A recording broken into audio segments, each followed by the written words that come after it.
Testing. Yo, what's up there, everyone? This is What a Doozy 1929 here, aka my real name's Alex, and this is another episode of GTA Autos. I can't remember what we did in the last episode, but I like to take a tour of my new office that I paid way too much for, even though when it's around $1 million. But it's what I could afford. Today we're not just gonna be talking about my new office. We're gonna be talking about a new car that I just bought. I wish I hadn't paid that much for it. But this is my new office. I named it the Fleetwood Corp after my favorite Cadillac, the Fleetwood Brougham. It's a little weird name, but I don't care. It's a little simple area, nothing too fancy. I just got the basic one that was just for $1 million. It's nothing too fancy. I can't go into the room because, of course, I can't afford it. So there's no telling what's behind these doors. I don't know why they put these doors. It's probably a brick wall right here. Just yeah. Anyway, we're just waiting for our new car to arrive from the online, and I think it's arrived. I just can't remember. How can I help you? See. How do you choose between your children? Ah, here it is. No problem. I'll have your personal vehicle brought around. I'm here if you need me, boss. Thank you.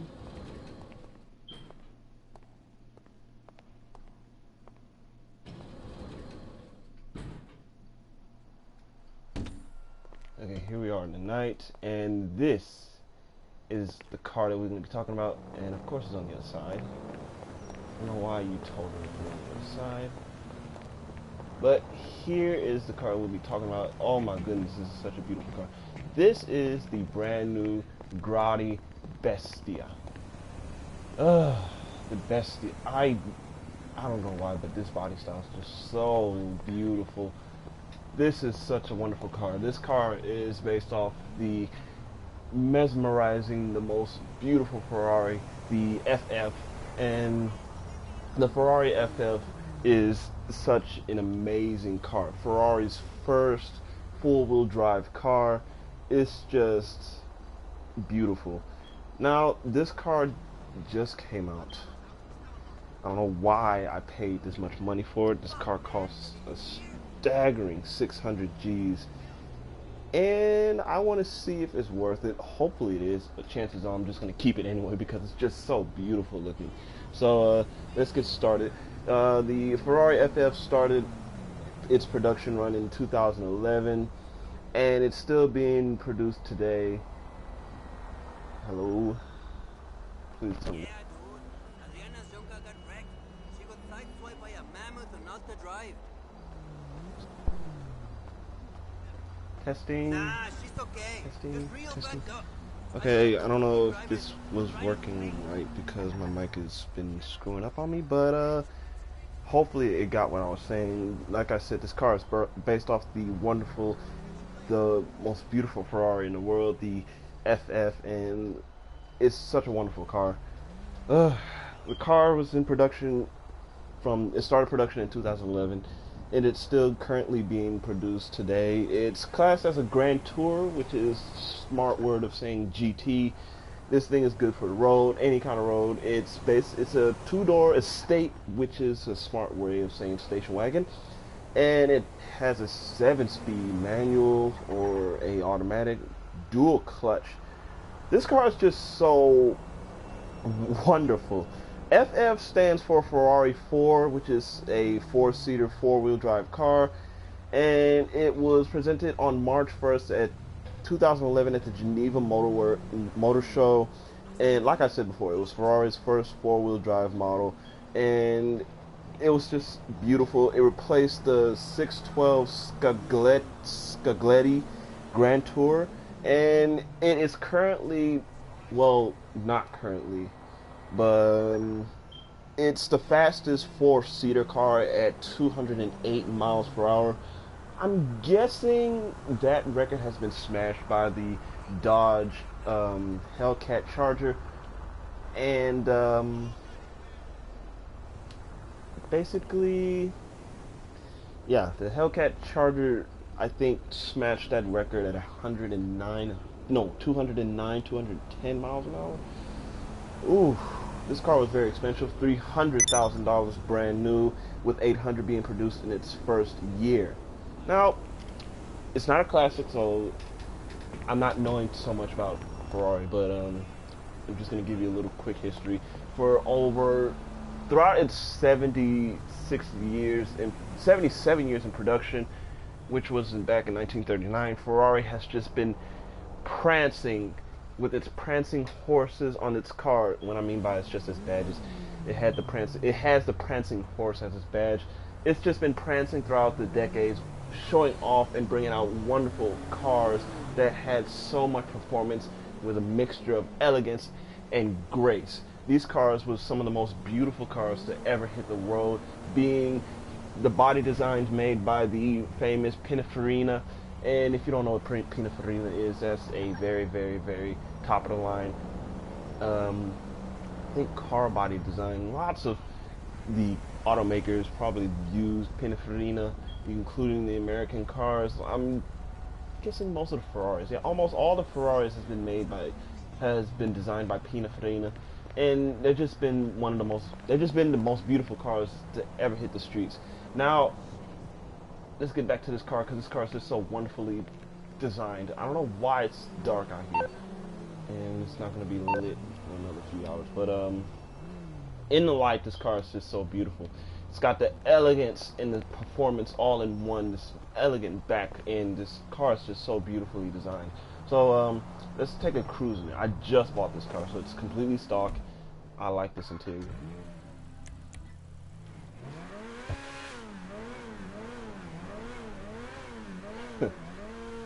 Wonderful engine. I just wish it was a little bit more. So let's try to see what this thing has. Things really quick off its speed. It's really fast.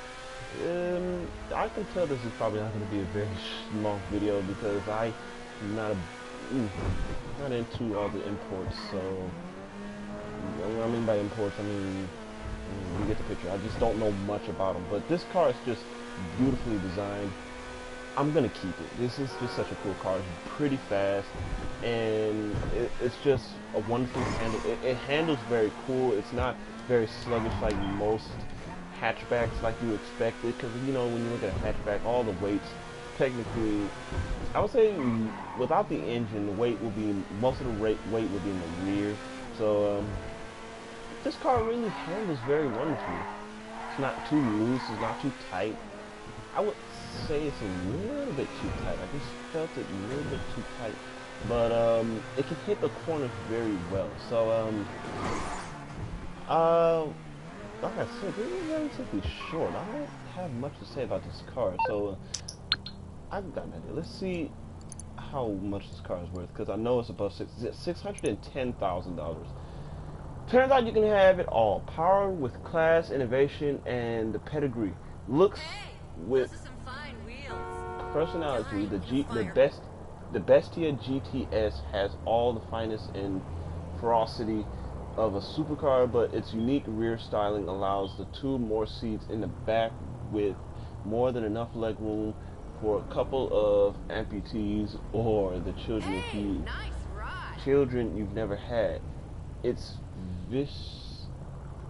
visionary fusion no one ever saw coming, and for good reason. This car is pretty quick just by looking at its stats. This car's got supercar stats, but of course it's a sports car. It's really, I would say it's a lot of bang for your buck for $610,000. If the performance does match, I would say this would be a lot of bang for your buck, a lot more bang for your buck. So you have a lot more car than what you got, what I'm trying to say, because most of these supercars are going up to millions of dollars. The brand new supercar, I don't know why. I just hate the car because it looks, but it's just super fast. This is the fastest supercar in the game. I don't even want to know the name of it because I hate the car. I don't like it. I just don't like it because I had a bad experience with one. So that's a story for another time. But I'm just gonna keep my little T20 because it's a nice little car. I like the way it sounds. It's just really cool for me.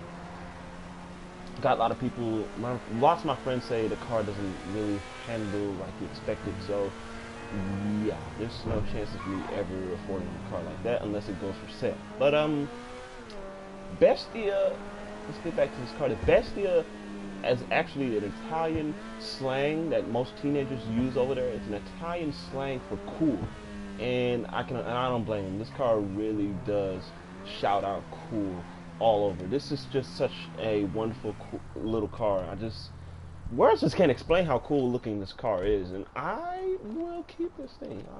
I don't know what the customizations is for this thing, so hopefully this thing really does show a lot more customizations than what it is. So let's open the hood because I noticed it has a V12.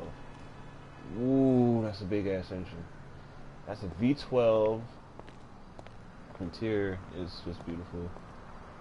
This hatchback is just gonna be one of the best looking things on this car. So yep, this car on a scale of 1 to 10, I give it a 10. I just love it. I love the way it looks. I love the way it sounds. It's such a cool little car.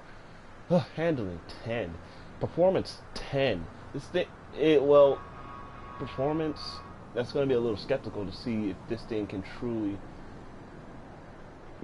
handle itself with supercar, if it's a supercar range car, but it's more of a grand tour, just like I said. Other than that, I have no more words on this car. This is what I do in 1929 here, signing off with probably the shortest video I've ever done. So I guess I'll see you guys in the next episode.